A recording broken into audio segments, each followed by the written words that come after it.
Brian Powell, I Run Far here with Cameron Clayton before the 2013 UROC. How you doing? Doing well. How are you? All right. Been a while since we chatted, since Western States, I think. And, you've had a lot of racing since then. Yeah. Where have you been this summer? I went to Speed Goat out to Alta, and then it's an Alta, right? Yeah. A Snowbird. Snowbird. Always confuse those two. Sorry, Carl. Snowbird, that was beautiful. Had a race there. Then a couple weeks later, went out to Pikes Peak, and then the Matterhorn, then the Transalpine, and now I'm here. That's a lot of racing. You had 8 days at Transalpine. Yeah. How you feeling after a busy summer? Busy. It was a busy summer, and I feel good. My training's been really great. You know, a little tired. I raced a little more than I thought I would this year, but I got to travel a lot more than I thought I would. And I mean, overall, I feel fantastic because of all that. Yeah. How do you fit some training in between all those races? So Transalpine was training. Okay. It was an 8-day stage race. Running with Dimitri was excellent. He was a very disciplined man. Just you went out, you ran your pace. You never went too hard because you always had another day coming back. And he was brilliant to run with.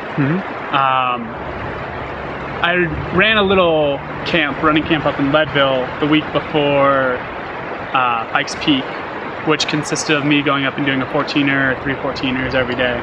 And so I got in a lot of elevation and about 130 miles that week, and just big week. Then went into Pikes Peak and then followed that day 6 days later with the Old Tracks. All of it was training. Gotcha. Because you couldn't quite push too hard on any day.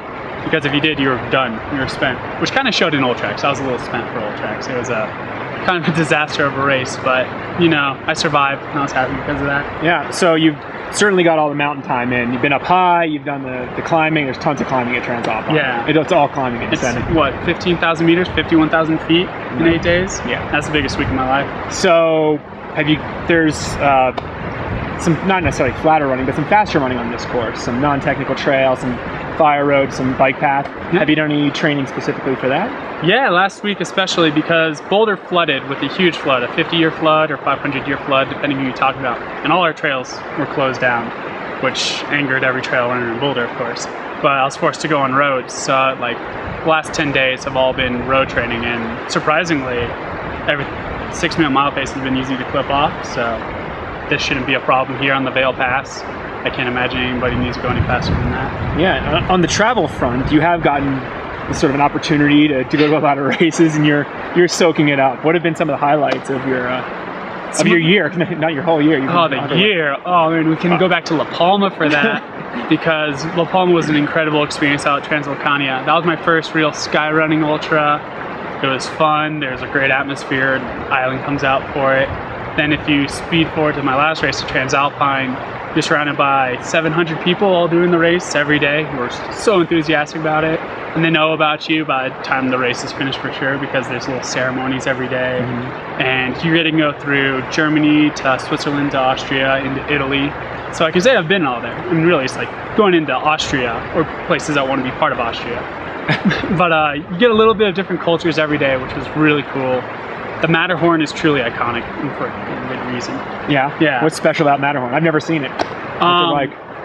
It's like a mountain that has a giant rock on top of it, but that rock is 3,000–4,000 feet and just stands out at you, and you just look up and you're like, I mean, majestic? It's majestic. You want to go up it. You want to go play around it. And playing in the shadow was good enough this year, but kind of makes you want to go back and whet your appetite. Yeah. I mean, it's just astounding. You get there and you can stare at it for an hour and just try and trace all the little crags going up it.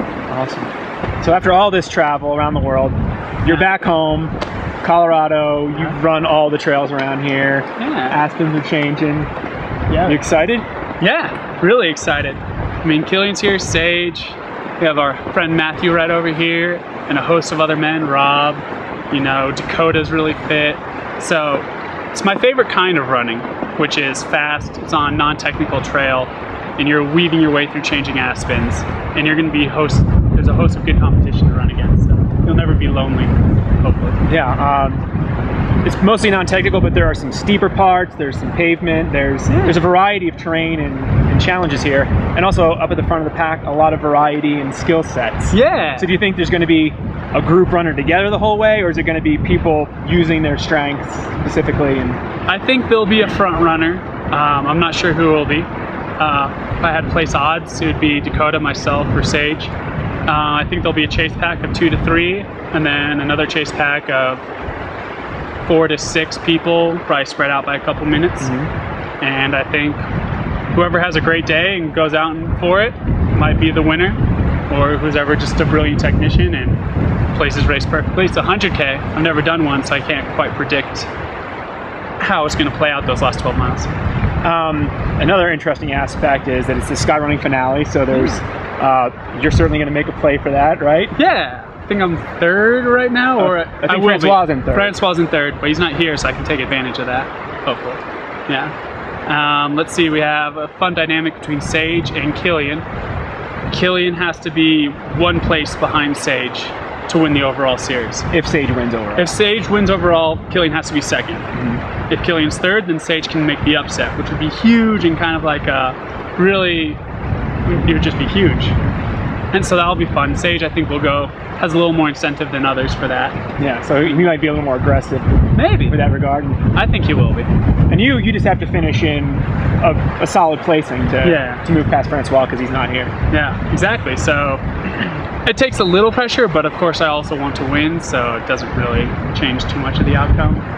I still will probably go out. If I'm feeling great, then I'm going to go for it. And if I'm feeling a little hesitant, then I'll try and play it a little smarter. Nice. Well, best of luck out there this weekend. Thank you very much. And a bonus question for you. Yeah. Out on La Palma, you and Francois were having some fun talking some smack. Oh, we always talk smack because the only 2 times we raced, we finished within, 28 seconds and now 4 seconds of each other? Yeah. And I'm always kicking him down, and so, I don't know, we have this great relationship where we just talk smack to each other and play around, and I don't know, it makes it way more fun. I'm talking to smack to Francois. You should have been here, man. I'm going to take it away from you, so you're welcome.